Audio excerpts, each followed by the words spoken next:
ഞാൻ പിന്നെയും മുടങ്ങാതെ വർഷിപ്പിന് പോകുമായിരുന്നു. പക്ഷെ പ്രൊഫസർ എഡ്വേർഡ് പലവട്ടം നിർബന്ധിച്ചിട്ട് പോലും ഒരിക്കൽ കൂടെ ശ്വേതയെ വിളിക്കാനുള്ള ധൈര്യം എനിക്കില്ലായിരുന്നു.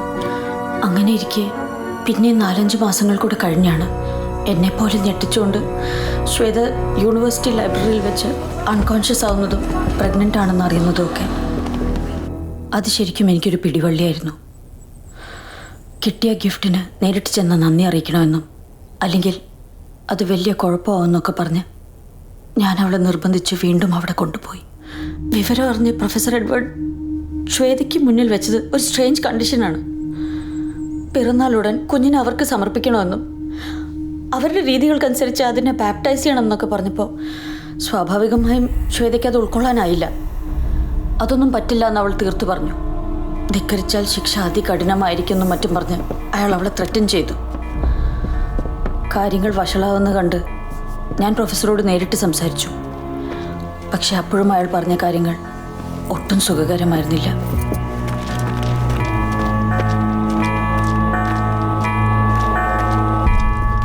എന്താ ഡേസി, അയാൾ എന്താ നിന്നോട് പറഞ്ഞേ? പറയാം, നീ കയറ്. നീ നിർബന്ധിച്ചുകൊണ്ട് മാത്രമാണ് ഞാനിന്നിവിടെ വന്നത്. ഇവർക്കൊന്നും ഈ ലോകത്തൊന്നും സൃഷ്ടിക്കാൻ കഴിയില്ല ഡേസി, നശിപ്പിക്കാനേ കഴിയൂ. അതാദ്യം മനസ്സിലാക്ക് നീ. ചില കോംപ്ലിക്കേഷൻസ് ഉണ്ടെന്നല്ലാതെ കുട്ടികൾ ഉണ്ടാവില്ല എന്നൊന്നും ഞങ്ങളെ ട്രീറ്റ് ചെയ്ത ഒരു ഡോക്ടറും ഇതുവരെ പറഞ്ഞിട്ടില്ല. പിന്നെ എങ്ങനെ ഇവർക്ക് ക്ലെയിം ചെയ്യാൻ പറ്റും 5 മാസം മുമ്പ് ഇവിടെ വന്നുകൊണ്ടാണ് ഞാനിപ്പോൾ പ്രഗ്നന്റ് ആയെന്ന്? Don't you see it? It's a trap. Shweta, ഇതൊക്കെ ഞാനും സമ്മതിക്കുന്നു. പക്ഷെ നമ്മളിത് കുറച്ചുകൂടി ഡിപ്ലോമാറ്റിക്കായിട്ട് ഹാൻഡിൽ ചെയ്യുന്നല്ലേ നല്ലത്. ഏതായാലും ഞാൻ പ്രൊഫസറോട് സംസാരിച്ചപ്പോൾ അയാൾ തന്നെ ഇങ്ങോട്ടൊരു ഓപ്ഷൻ തന്നു. നിന്റെ കുഞ്ഞിനെ നിനക്കിഷ്ടമുള്ള പോലെ വളർത്താം, അവരതിൽ ഇടപെടില്ല. പക്ഷേ പകരം ഇളയെ അവർ കൊണ്ടുപോകും. എന്തിന്? വരാൻ പോകുന്ന ഏതൊരു പ്രത്യേക ദിവസത്തിൽ നടത്തേണ്ട ഒരു കർമ്മത്തിന് 10 വയസ്സിൽ താഴെയുള്ള ജൂത പെൺകുട്ടിയാണ് അവർക്ക് വേണ്ടത്. എപ്പോഴോ ഒരു കാഷ്വൽ കോൺവെർസേഷനിൽ ഞാൻ പ്രൊഫസറോട് പറഞ്ഞിട്ടുണ്ട് പോലും ഇള ഹാഫ് ജൂ ആണെന്ന്. അതുകൊണ്ട് ഡേസി നീ എന്തൊക്കെയാ പറയുന്നേ? ശ്വേതേ, ഒരുപക്ഷെ വളരെ കുറച്ച് ദിവസത്തേക്കായിരിക്കും അവർക്ക് ഇളയെ വേണ്ടത്. അത് കഴിഞ്ഞാൽ അവളെ നമുക്ക് തന്നെ തിരിച്ചു കിട്ടും. അത് പ്രൊഫസർ എനിക്ക് വാക്ക് തന്നിട്ടുണ്ട്. ഇവിടെ നീയായിട്ടൊന്നും ചെയ്യണ്ട ശ്വേത. തൽക്കാലം ഇതിനെക്കുറിച്ച് ഒന്നും അറിയാത്തതായിട്ടങ്ങ് ഭാവിച്ചേക്കുക. ശ്വേത, വേണ്ട, നീ പോണ്ട. ഞാൻ അയാളോട് സംസാരിച്ചോളാം. ഞാൻ എന്തൊക്കെ പറഞ്ഞിട്ടും ശ്വേത സമ്മതിച്ചില്ല. പക്ഷേ ഇളയെ കൊണ്ടുപോകാൻ അവർക്ക് ശ്വേതയുടെ സമ്മതം ആവശ്യമില്ലായിരുന്നു. അന്ന് ആ ഇൻസിഡന്റ് നേരിൽ കണ്ടതോടെ അവൾ വല്ലാതെ ഭയന്നു പോയി. ഇക്കാര്യമൊക്കെ പുറത്തു പറഞ്ഞാൽ ഇളയുടെ ജീവനും സ്വന്തം വയറ്റിൽ വളരുന്ന കുഞ്ഞിനും എന്തെങ്കിലും സംഭവിക്കുമെന്ന് പേടിച്ച ശ്വേത ഇതുവരെ ആരോടൊന്നും പറയാതിരുന്നത്. എന്നുവെച്ചാൽ ശ്വേത ഇപ്പോഴും പ്രതീക്ഷിക്കുന്നു ഇളയെ ജീവനോടെ തിരിച്ചു കിട്ടുമെന്ന്, അല്ലേ? ഡെയ്സിയോ? ഡെയ്സി ഇപ്പോ ഈ നിമിഷം എന്റെ മകൾ ജീവിച്ചിരിപ്പുണ്ടോ ഇല്ലയോ?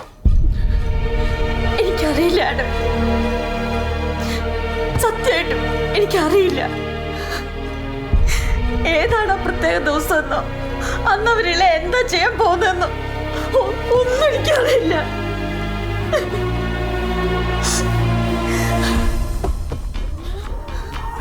എൻ്റെ അറിവിൽ ഏതാണ്ട് 12 സേറ്റൻ വർഷിപ്പ് സെന്റേഴ്സ് ഉണ്ട് സ്കോട്ട്ലൻഡിലാകെ. അവിടുത്തെ പ്രീസ്റ്റ്സ് മാത്രമേ ഇത്തരം ചടങ്ങുകളിൽ പങ്കെടുക്കൂ. അവർക്ക് മാത്രമേ അതിൻ്റെ ഡീറ്റെയിൽസും അറിയൂ.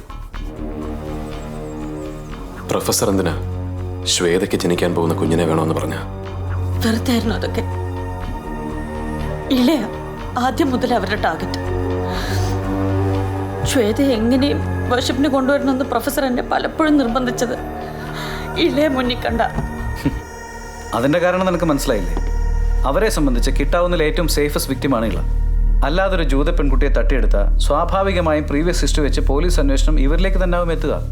ഇതിപ്പോ പേടിച്ചിട്ട് ഇളയുടെ ജൂയിഷ് ബാക്ക്ഗ്രൗണ്ടിനെ കുറിച്ച് ശ്വേതയായിട്ട് പോലീസിനോടൊന്നും വിട്ടു പറയില്ല. മറ്റെന്തെങ്കിലും കാരണം പറഞ്ഞ് ഉണ്ണിയെ കൊണ്ടിട്ട് പറയുകയില്ല. ഏതായാലും ഇനി താമസിപ്പിക്കണ്ട, നമുക്കിതൊക്കെ പോലീസിൽ അറിയിക്കാം. ബാക്കി അവർ നോക്കിക്കോളും. അറിയിക്കാം. പക്ഷെ അതിനു മുമ്പ് എനിക്കൊരാളെ ഒന്ന് കാണണം. ജസ്റ്റ് ഒന്ന് കാണണം.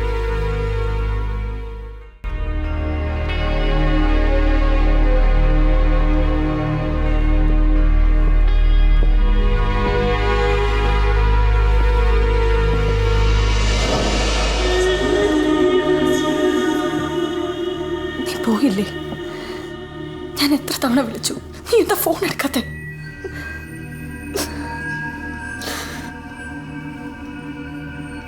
ഡേസി, നീ എന്താ വല്ലാതെ? ഇളക്കെന്താ പറ്റിയേ? എന്തെങ്കിലും ഒന്ന് പറ പ്ലീസ്.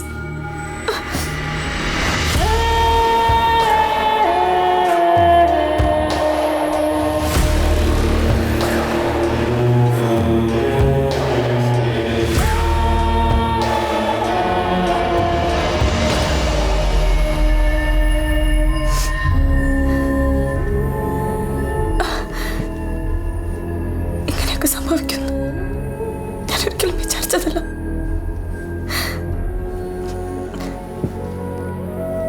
ഞാൻ എവിടെ വേണമെങ്കിലും ഒന്നെല്ലാം തുറന്ന് പറയാം. സോറി. അപ്പൊ നിനക്ക് നിന്റെ കുഞ്ഞിനെ വേണ്ടേ ശ്വേത?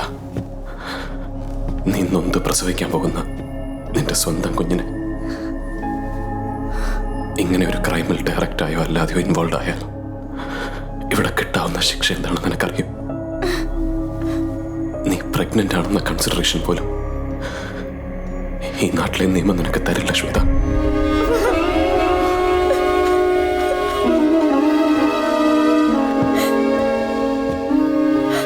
നിന്റെ ഉണ്ണിയുടെയും കുഞ്ഞ് ഇവിടുത്തെ ഏതെങ്കിലും ഒരു ജയിലിലാണോ ജനിച്ചു വീഴേണ്ടത്? പിന്നെ ഇളയുടെ കാര്യം, എന്നെ കൊണ്ട് ഒറ്റയ്ക്ക് പോകാന്നത്ര ദൂരം ഞാൻ പോകും. ചെയ്യാൻ പറ്റുന്നതൊക്കെ ഞാൻ ചെയ്യും. എന്നിട്ടും അവളെ രക്ഷിക്കാൻ പറ്റിയില്ലെങ്കിൽ ഒന്നുറപ്പിച്ചു, അവൾക്കൊരു നിമിഷം മുമ്പെങ്കിലും ഞാൻ മരിച്ചിട്ടുണ്ടാവും. ഒരിക്കലും ഉപേക്ഷിച്ചു പോയി എന്ന വലിയ തെറ്റ് എന്റെ കുഞ്ഞിനോട് എനിക്ക് ഇങ്ങനെ പ്രായശ്ചിത്തം ചെയ്യാൻ പറ്റും?